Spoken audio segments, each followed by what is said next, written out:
Hi, in this video we're going to talk to you about how the writing life can be so much better when using Scrivener. My name is Takara. I'm Joshua. And we're from Deep Dive Publishers. So what exactly is involved in the writing life? Like, what does that even mean, right? So we did this little brainstorm. We're like, okay, what is it? What do you have to have if you're a writer? And we're just talking about the writing process itself, and we decided to talk about fiction.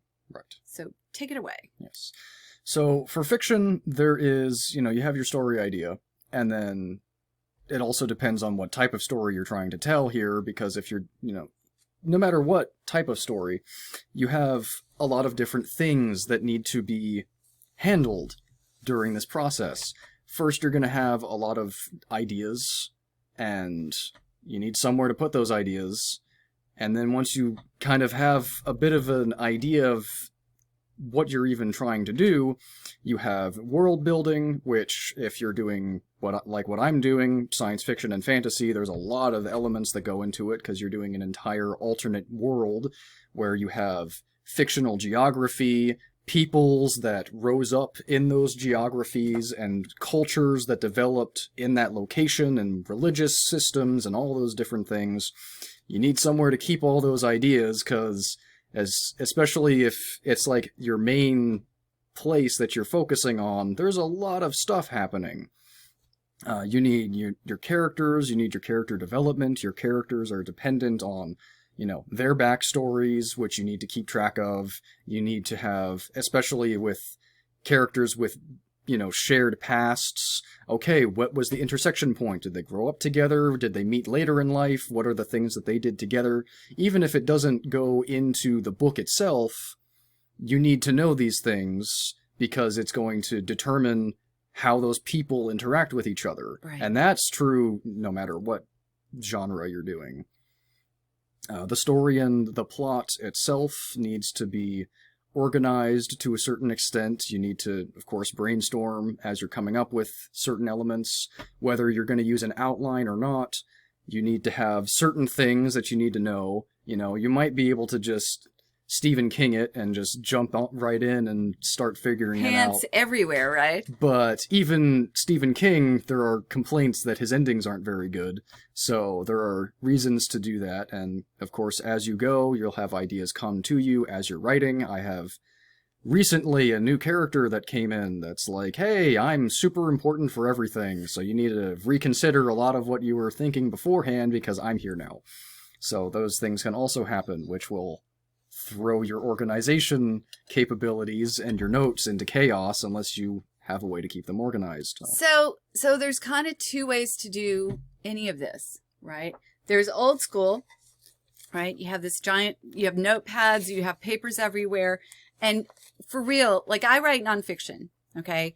And in my nonfiction writing, I literally have thousands of pieces of paper. I have an entire filing cabinets full of files, those manila folders that have just piles of paper on top of them. But that doesn't account for the ones that are stuck in the middle of a notebook that are, because I write multiple books at the same time. And that becomes really a nightmare. And you might have a great idea when you wake up in the middle of the night and you write it down somewhere, and you might never be able to find that piece of paper. So I discovered over the years, and Joshua has as well, that just plain paper, whether you're putting it on, a note, clipboard. I'm having one of those days.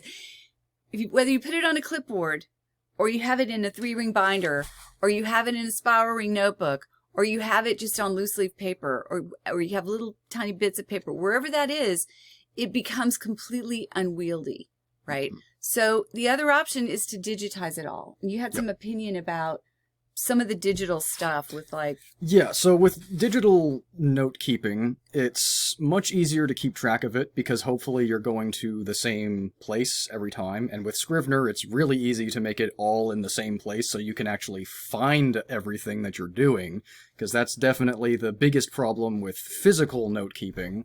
But another aspect of transitioning to digital is the fact that you might have a flood in your house, and your notes, because you just have one set of your notes are all written in, even if it's just written in pencil, they could get smeared, they could get destroyed. If you have a house fire, hopefully that never happens, but if it does happen, it's all gone. It's literally up in smoke and you have nothing left. Well, and I mean, it doesn't have to be a flood. It can be you knocked over your coffee mug. That's true. Right? Yeah. I did that to some of my paper notes back when I was doing that. He ruined this huge stack of paper when he first started out. Yeah. We had him in a back room hanging on a line, airing it out. Those were fortunately recoverable, but it still was a major hassle.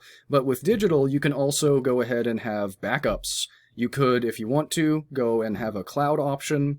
That's not what I would do personally, but she loves her cloud. Oh, yeah. You can go with, USBs or something like that.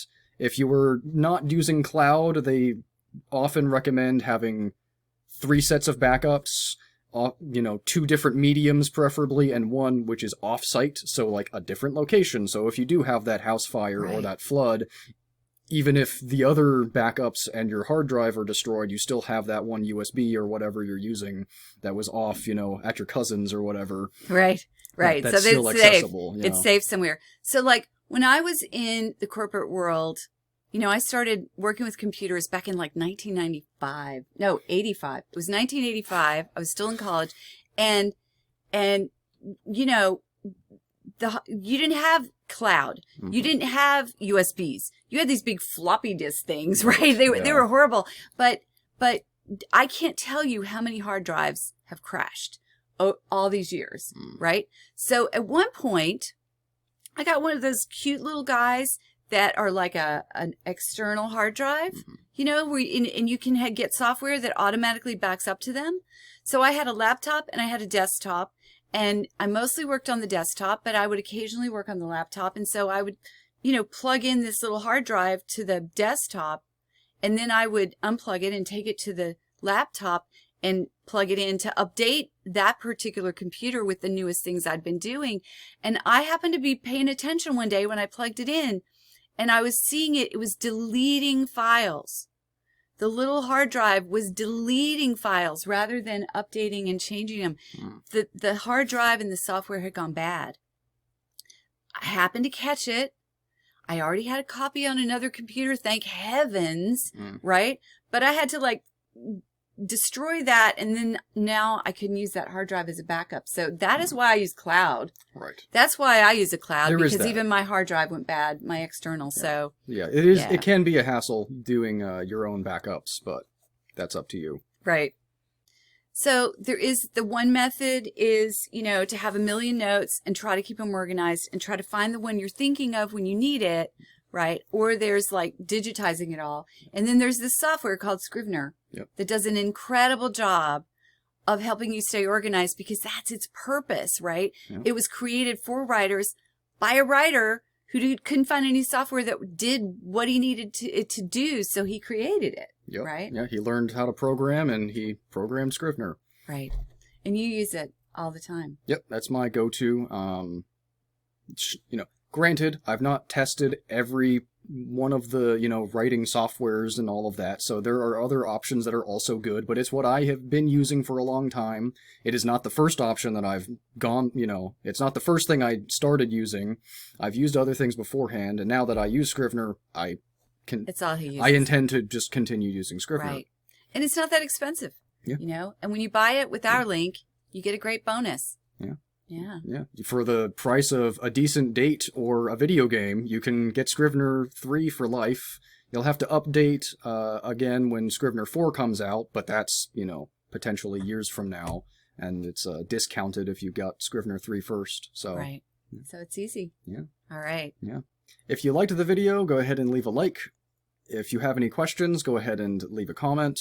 Go ahead and subscribe to be notified of future videos, and share this video and our other videos with your author friends. Till next time.